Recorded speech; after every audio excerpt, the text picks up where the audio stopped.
هذا هو الألم. الألم يظل هو الحاجز، أو بمعنى أصح يعني الباعث الأساسي اللي جاي يجعل الإنسان يذهب إلى طبيب الأسنان فورا.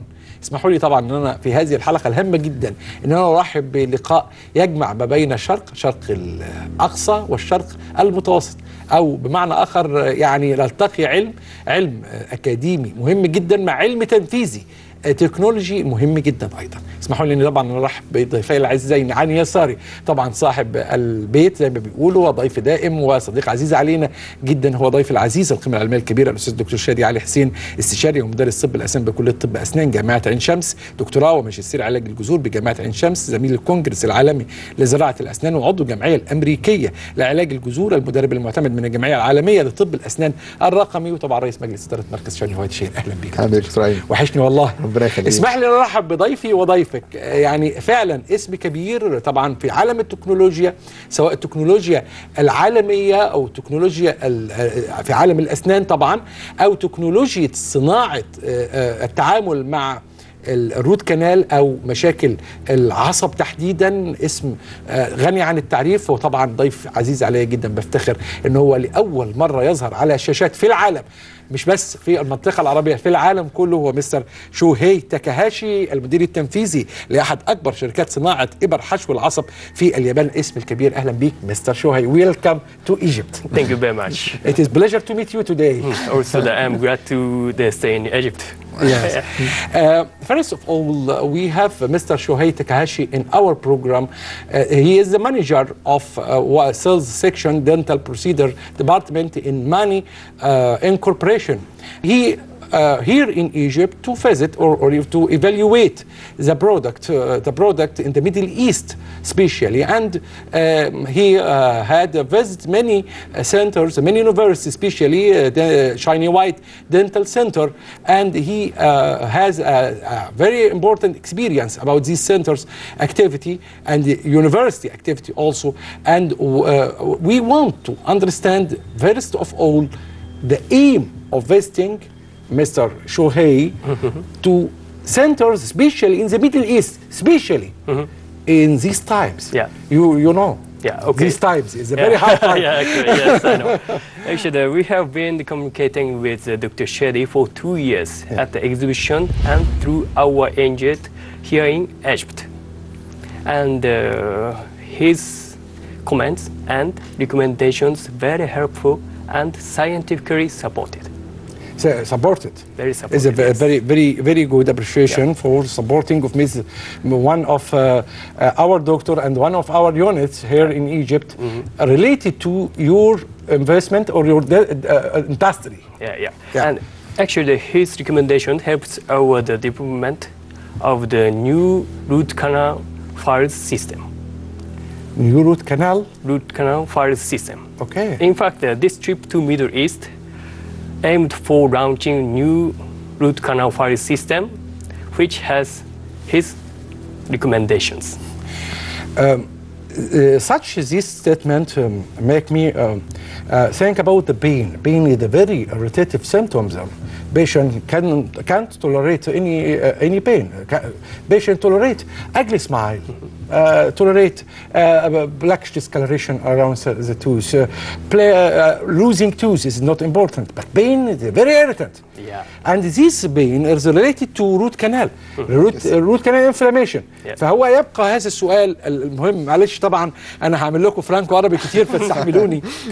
يعني هو بيقول انك عملت ريكومنديشن او عملت توصيات نفعت جدا او خدمتهم جدا في مجال صناعه متعلق بجذور الاعصاب. عايز افهم الحكايه دي. هي actually I'd like to welcome again Mr. Shohei. Thank you very much. He's a very good Shohei. Yeah. And he's a very good friend of mine. الحقيقة أنا شفت قابلنا أنا وهو في المعرض من سنتين، وابتدينا نتكلم على الاكسبوجرز أو عدد الحالات من وجهة نظر إن هم بيعملوا الديزاينز بتاعة الإبر بتاعة حشو العصب، ولكن بيبقوا عايزين يشوفوا التأثير بتاع هذا الأمر على الكلينيكال أو على الجزء الكلينيكي بالنسبة للمرضى. هل ده بييسر حالات المرضى ولا لأ؟ هل ده بيخلي حياتهم احسن ولا لا؟ هل ده بيقلل الالم ولا لا؟ هل ده بيفرق معاهم في الفيدباك ولا لا؟ هل ده بيأثر مده العلاج ولا لا؟ فبالنسبه لهم ان هو يشتغل على كميه كبيره من الحالات، ان انا الاكسبوجر بتاع شايني وايت او عدد الحالات اللي بتقابلها شايني وايت بالنسبه للاكسبوجرز بتاعهم او عدد الحالات اللي بتاعهم، ابتدوا يختاروا لا احنا عايزين اوبينيون ليدر او عايزين حد لينا يبتدي يعمل يدينا نصايح عن ازاي نطور في شكل الإبر علشان خاطر نقدر نوصل لأحسن نتائج في حشو العصب. He spoke about the relation between the number of population, number of the patients, which is very huge here in Egypt. So many people, because we are don't care about our teeth until the been developed, until root canal affected. Yes. This is a very important and give the chance for exposure to many people or many patients, not look like any country around the world, I think. Yes, actually you have a very huge exposure here. I see. So we are talking about that when the great exposure helps the company a lot in developing the clinical part plus the engineering part of the designing of the files. Yes. Clinical part and the engineering part. Yes. دي حاجة مهمة جدا، اللي هو الربط ما بين الحالة الإكلينيكية أو الحاجة الطبية العلمية وحالة الإنسان من ألم واحتياجاته للإسراع في العلاج، ولأنه الموضوع يكون بسرعة شوية في العلاج، وتوفير التكنولوجيا للمساعدات اللي تخلي العيان يعمل كده. ده اللي أنا فهمته صح كده؟ إن أنا أطوع التكنولوجيا لخدمة المريض. بالظبط كده. تمام؟ بالظبط كده. ونساعدهم في تطوير الماشينز بتاعتهم والادوات بتاعتهم بحيث انها تخدم العالم كله مش مصر بس. فده يعني النهارده اللي بيتعمل مثلا في سنه او في سنتين على الابحاث في الدول او الحالات الاكلينيكيه، ان هو دايما كل شركه بيبقى ليها عدد من الحالات العيادات اللي على مستوى العالم في المانيا وفي اليابان وفي كذا حته على مستوى العالم بياخد منها الراي في الشغل اللي بيتعمل بالحاجات اللي بتنزل في الماركت، وهل هي كويسه ولا مش كويسه وهل فيها مشكله ولا لا. فهو النهارده الحالات اللي بتتعمل في عياده في اليابان بتتعمل له عنده في سنه، الحمد لله بنقدر ان احنا نوري له الكلام ده النتائج بتاعتها في اسبوع ولا في شهر. طبعا احنا الفراعنه جبابره جدا. فخليني turn to a very important subject related to Mr. Shohei. Mr. Shohei, he is one of the manager of the biggest dental companies worldwide, and he is an inventor of many and used to root canal treatment, especially root canal treatment. My question, on what basis you improve the root canal files? In what basis you improve this file, especially from technology side, to improve or to improve the clinical aspect of clinical response to the patient? Good question. Actually, in Mani company, our mission is the best quality in the world to the world. And our improvement of the product is basically depending on users' requirements and scientific research. Scientific research, ده يعني ده شيء is very important. Scientific research is a very important word. وعلى فكرة احنا في برنامجنا كل شويه نقول ان احنا شغلنا كله مبني على البحث العلمي. طبعا. يعني ده على فكره برضو يعني توافق غير عادي. وهو البحث العلمي اقوى انواع البحث العلمي هو الكلينيكالي راندمايزد ترايلز. يعني ايه؟ يعني ان انا اعمل شغل بعد ما اصوره وبعد ما اعمل الشغل واشوف النتائج بتاعته ابتدي احلل النتائج دي واديها للشركات علشان خاطر تقدر تطور الادوات اللي بتستخدمها. So we are talking about that the clinical randomized trials is the highest level of evidence ever in the dental research. Yeah, we agree. So when we are working on a clinical randomized trial, so you have the best results non-biased، الحاجات اللي مش معتمدة على الماركتينج او الدعايه وخلاص، المعتمده على البحث العلمي، وهو ده اساس الشغل. ان الفرق ما بين الشغل بتاعنا في الدكتور وما بين اي حاجه تانية ان احنا هو علم مبني عليه دعايه مش العكس. خلينا اخلط ما بين الكلام الحوار انا هقول لكم جمله كده. الكلينيكال ريسيرش از فيري امبورتنت ذا بيز اوف ريل ميديسن. اكملها عربي بقى مش الفهلوه. هي هتترجم ما تقلقوش. مش الفهلوه والمجدعه واقلب الزبون عشان ما يزعلش. طبعا الكلام ده بالنسبه لمستر يعني شهي يعني كلام هو مش هيعرف يعني ايه الفهلوه بالنسبه لهم. الكلام ده يعني مفيش مفردات لغه عندهم في لغه العالم. بس خليني ابدا regarding to your visiting to our university, our centers such as China White. Is your opinion regarding to the level of technology here, especially technology related to root canal and the quality of the treatment, the quality of the intervention therapy, which over since you have visited many dental centers around the world, not and around the Middle East, related to the Middle East, around the world. What's the difference, in your opinion, without any bias? Actually, I was very surprised and very impressed, especially his clinic, the Shiny White clinic, is having the huge amount of the machine and high technology in one place. Huge amount of machines. Yes. Yeah. It's like microscopes, CAD/CAM, 3D printers, and lasers. It's very high advanced technologies in one place. It was very amazing to me. Amazing to you, these high advanced technology in one place. In his clinic. I appreciate it. In Japan or in the Middle East clinics you visited. Yep. You visit many clinics around the world? How much? How many clinics? Yes, actually I'm charging with many countries, Middle East and some of the Asian countries, but I have never seen such a high advanced devices in the clinics. In the clinics. Yeah. Maybe in the hospital, in large hospital. These. Maybe the world's largest dental center they have, but it was very nice and sophisticated in his clinic. Okay, that is a very important statement about this. Very important statement. Very good. Actually, he was very impressed because when he visited us 2 days ago, he was very astonished and surprised. What's this amount of machines here for doing one treatment? And what was surprising for him when he saw one patient is served by many machines like a cone beam CT and many milling machines. We make 3 or 4 teeth at one time with هو انبهر بأن هناك عدد كبير جدا من الحالات تخدم شخص واحد او ان شخص واحد يخدم مريض يعني يخدم بعدد من حالات.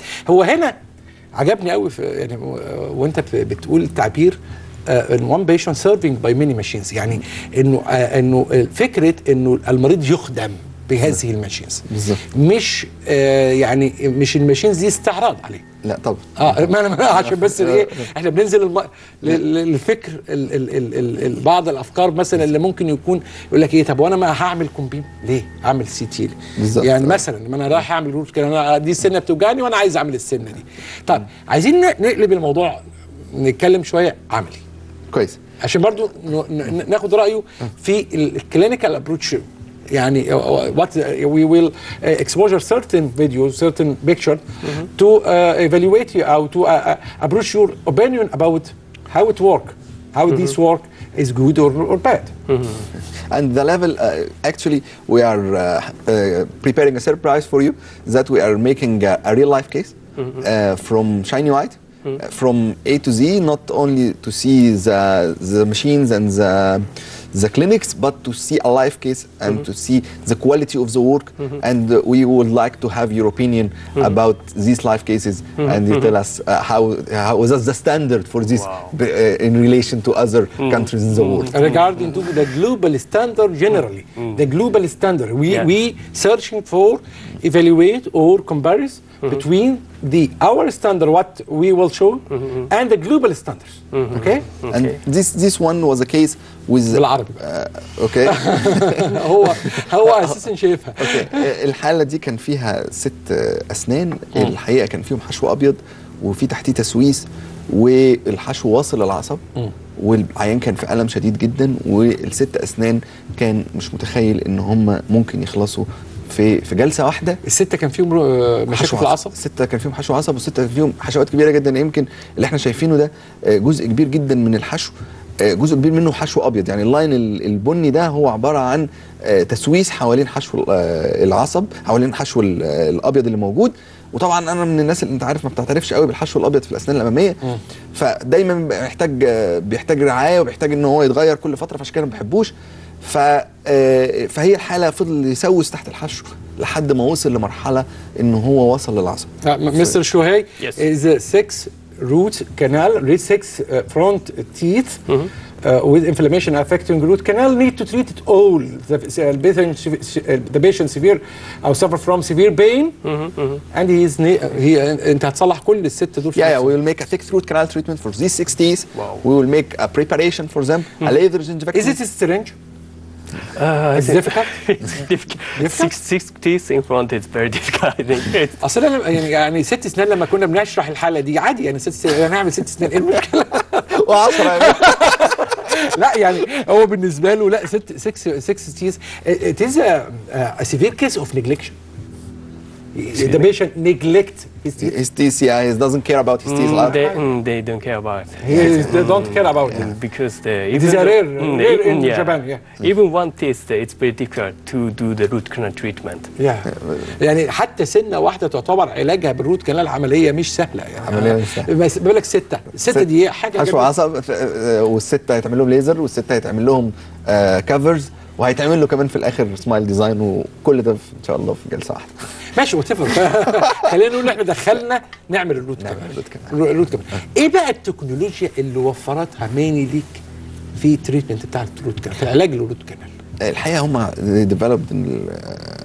طوروا مجموعه من الابر الجديده اللي بتحسن جدا الاداء، بتسرع علاج الجذور في الاسنان. هي حاجه لسه لانشت جديد في مصر، بس الحقيقه هي ممتازه جدا في طبعا احنا بنديهم برضو فيدباك. احنا يعني الفايل ده مثلا احنا استخدمناه، بيستخدم في اعاده حشو العصب وازاله الحشو العصب القديم والكلام ده كله. الديزاينز بتاعته كان واخدها مني من 2 سنين، وبعت لي حتى ايميل شكر والكلام ده كله على تطوير الديزاين بتاع الفايل ده، في على تطوير التصميم بتاع الابره دي وعملت بيها شغل ممتاز جدا. هو طبعا برضو بيبقوا هم مش متعودين قوي على حدوته الشغل الكتير بسرعه في وقت قليل، ان احنا نعمل حشو عصب. يعني هم لما كانوا بيعملوا الديمونستريشنز في الشغل بتاعه، ففوجئ بقول له الوقت اللي انت عملت فيه الديمونستريشن ده انا ممكن ان انا اعمل فيه 6 ل 10 سنين حشو عصب. فكان احنا عموما الارقام دي انا عايز اسويها الايفنت وريهم طيب يعني انا دلوقتي هسال مستر شوهي سؤال يهمني جدا، يعني regarding the global standards generally and especially in Japan. We love Japan so much. You have such healthcare, such strict healthcare standardization. How do you think dentally in Egypt, dentally or dental dentistry, I think the expression is good. Dental dentistry. Dentistry. such as انا عايز اسال هل هناك صناعه سنان؟ يعني هل هناك عالم صناعه في السنان؟ There is a term called dental dentistry. Dental industry. Yeah, okay. Dental industry. Okay. I was asking about the dental industry and restrictions you have in Japan. How do you see here the global standards and restrictions about. I see. They are the world established global baseline of the standard. That, what I say, they consider as cornerstone to ensure the patient perfect performance and professional satisfactions. How do you think, if asking about, how do you think when you see in Egypt's dental treatment healthcare level, what do you think about it? From my visit, I can see the industry. That is the industry of dental industry, or يعني term dentistry. Yes, dentistry, yes. Yeah, that's the term. This term I said I talk about it. Yeah. So making teeth here and making using the machines of the CAD CAM, using the microscopes to proceed in a dental treatment. And the level of healthcare and cleanliness and such things. How do you see us from this actually, part? I think it's the very high standard as far as I visited some of the universities and the clinics. Yeah. What is the low standard you see, if I ask you, in the countries of the Middle East or the countries of Africa? You visit Africa? Yes, I have visited some African countries, and I found dental treatment is not a priority, so that they don't go to the dental clinic, so that they have the big pain, so that it's very painful for them, so that it's not good for health as well. That's why I recommend them to go to the dental clinics. بنيجي نفتح فرع بس هناك ياكلوه يعني. نرجع للحالة. طبعا الحوار معاه ممتع جدا، بس نرجع للحالة. Back to our case, we'll go to the procedure of preparation with the microscope and for the CAD CAM for processing of such thing and root canal treatment of this case. في الأول طبعا بنبتدي إن إحنا كالعادة بنشوف الحالة على الأشعة المقطعية، نشوف الأشكال بتاعة حشو القنوات العصبية، عددها، اتجاهها والكلام ده كله. لو في حاجة محتاجة إن هي تتعمل زراعة بتتعمل، بيبتدي يتعمل تحليل كامل للحالة بتاعتنا. في أشكال القنوات طبعا في المصريين رهيبة، الكيرفات والأشكال الغريبة بتاعت الروت كانال الغريبة. I'm telling him that we have a very weird root canal shapes. In Egypt we have the S-shaped canals and we have the U-shaped canals. S-shaped canal ما تعيبش على المصريين لو سمحت. لو سمعت مش احنا عشان قاعدين مع مستر شوهين نقول ان الروت كانال بتاع المصريين احلى روت كانال، اللي هو الجذور بتاعتنا. احنا بنلاقي جذور في مصر نادره، يعني هو بيقول له ان انا بشوف حاجات جذور اس شيب زي حرف الاس، وده الكلام ده is not very rare. S-shape is very rare, and I had such kind of clinical cases very tough on the dentist. Okay. Very tough to on the dentist يعني.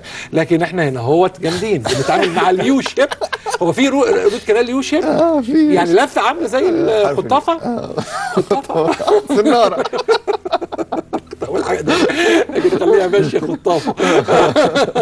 طيب انا عايز اروح احنا عملنا الكومبيم، عملنا السي تي سكان. It is a clinical procedures, a very recent clinical procedure to evaluate the diagnosis and evaluate or reach to the many problems may be hidden around the teeth, may be hidden. Yes.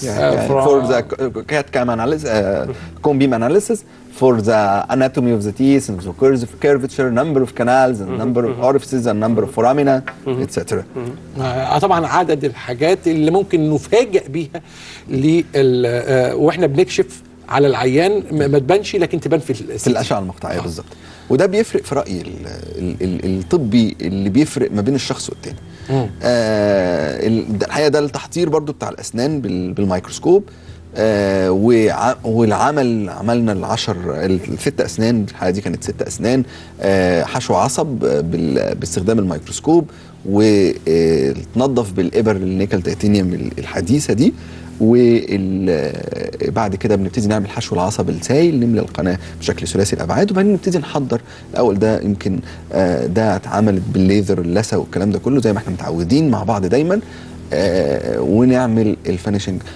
You can see here the minute finishing of the preparations near the gingiva to have a very sharp and very smooth preparation in order to have a very close sealed restoration by the microscope. Ah, okay. That's why so you are using the microscope. Yes, yes. You are using the microscope for every single procedure. For the root You canal. appreciate the using of microscope. You see the microscope is a very important instrument Yes. during the root canal treatment. Yeah, because from the naked eye, there is a limitation to find out the infection or something, such kind of the damages. Yeah. That's why using the microscope is very important to ensure that what is the problem. Yes, so demonstration of minimal lesions or minimal inflammation is very difficult on the spot of E or of eye, of ordinary eye. But the microscope demonstration is a very actual, very important to see what you cannot see, Yeah. and you cannot treat what you cannot see. Yes. في الآخر نبدأ حشو العصب بقى. عملنا حشو العصب كده يخرب خلاص. عقل الافرانكو ارابيك اللي احنا بنعمله ده. طبعا معلش اعذرونا احنا ايه الحوار دخل عربي في انجليزي بس كله هيترجم. احنا عملنا كده خلاص حشو العصب يا دكتور ايمن. عملنا التحضير، عملنا اللثه، عملنا الكلام ده كله، وابتدينا we finished all the business, we finished the root canal treatment, we finished the whole laser gingivectomy and all the treatments. Actually it takes us about 2 hours maybe to develop this picture we are seeing now. These 60s are now smile design, have a smile design, have a gingival contour, have a new look, have a healthy teeth with the root canal treated without pain. So I think it's the big difference. The big difference. بس الحالة دي لا، الصورة دي مش بتاعت دي. الصورة دي أيوة دي هي صح كده. كده صح. هي على فكرة very big difference, very big transformation between these ugly teeth, these painful teeth, these damaged teeth and damaged gingiva, and the healthy one and the apparent one. Yeah, it is in one session. In one. You are welcome. You are welcome. You enjoy your visiting. It is a rapid visiting, our rapid visit to Egypt, but you enjoy it? Yeah, I really enjoy to you stay feel here. safe? You feel safe in Egypt? Yes. So you thanks feel to safety? Dr. Shadi, yeah. Not related to work. Yeah, I'm really enjoying the stay in Egypt, and you enjoy it. And how do you like the case? yeah, I like it. I love that case. Very high level. You can see it in Japan. I want to ask him about the Egyptian food. You like Egyptian food? Very nice. Very nice. Very tasty. Very tasty also. Yeah. Okay. I like also Japan from different ways, from different aspects. All the Egyptian people, all the Egyptian love Japan so much. Love your industry, you have your mentality, you have your progress, you have your personality also. أنا عايز أقول إنه مستر شوهاي وهو بيشرب العصير وبيشرب الشاي، فالشاي الكوباية وقعت منه، ففي الأوضة قفل على نفسه في أوضته فوق هو واحنا وفوجئنا ان هو خرج بعد فترة وهو بنفسه نظف كل اللي حصل بسبب ان هو وقعت منه الكوباية بالصدفة. دي حاجة very impressed. I tell the story about the broken cup and you. That is my head. You clean the cup, the distraction by yourself. It is a very important. Of course, that's my duty to clean up everything. دي وظيفته انه ينظف كل حاجه، يظبط كل حاجه. والصدق ده الجبان، هو دي التعامل والصدق والاتقان في الشغل. دي المنتاليتي بتاعتي. هي دي المنتاليتي التعاون. الحمد لله ان احنا قدرنا نوصل لمستوى الناس لما تثق في الحمد لله احنا بنقدمه لهم، والمستوى اللي احنا بنقدمه لهم ان هم بيجوا ياخدوا مننا المعلومات علشان خاطر يطوروا الشغل اللي هم بيعملوه. دي حاجه الحمد لله شيء احنا بنفخر بيه جدا. Okay, when you return to your country, please tell your people that you're meeting a very important person in Egypt called Dr. Ayman Rashwan. You. in a very important program with Dr. Shadi. Don't mention Dr. Shadi alone. It's very important to me in Japan especially. I love your country and I love your cinema also. You're making movies. Your directors, very important director around the world. I am interested about the Japan cinema especially, and American Japanese, which making a very important traffic films is a very important to us to watching it. Is very أفلامهم حلوة جدا خصوصا أفلام الرعب اليابانية. It is a pleasure to meet you today. Thank you very much. طبعا thank you. Many thanks. طبعا الشكر جزيل ومتواصل لمستر شوهي تاكاهاشي المدير التنفيذي لأحد أكبر شركات صناعة إبر حشو العصب في اليابان. وطبعا بلا شك شكر وتقدير لضيف العزيز الأستاذ دكتور شادي علي حسين استشاري ومدرس طب الأسنان بكلية طب أسنان جامعة عين شمس ودكتوراه وعلاج الجذور بجامعة عين شمس زميل الكونجرس العالمي لزراعة الأسنان وعضو الجمعية الأمريكية لعلاج الجذور المدرب المعتمد من الجمعية العالمية لطب الأسنان. رقم هنا ورتنا دكتور شادي. أعتقد إنها حلقة مهمة جدا وتعلمنا فيها حاجات كتير. أنا نفسي اتعلمت من مستر شوهي حاجة مهمة جدا النهارده اللي احنا قلنا لكم عليها. هو وظيفته إنه ينظف كل اللي يحصل فيه غلط. تنظيف هنا بمعنى التنظيف، تنظيف ما هو سيء، تنظيف ما هو قبيح، تنظيف حتى الروت كانال بيعتبر العالم كله روت كانال ربما يكون فيها التهاب ينبغي أن ينظف بدقة وإتقان. الإبرة عندهم ليست مجرد إبرة توضع في سنة، ولكنها صناعة وراها فكر وأيضا وراها تصرف. لو ما أتقنش هو كل شيء مش هيوصل إلى أنه يتقن هذا الشيء الدقيق الذي يسمى إبرة التعامل مع عصب قد يؤدي على الإنسان أو يؤدي بالإنسان إلى إحساس ملعب جدا اسمه الألم. أكيد we will be back again.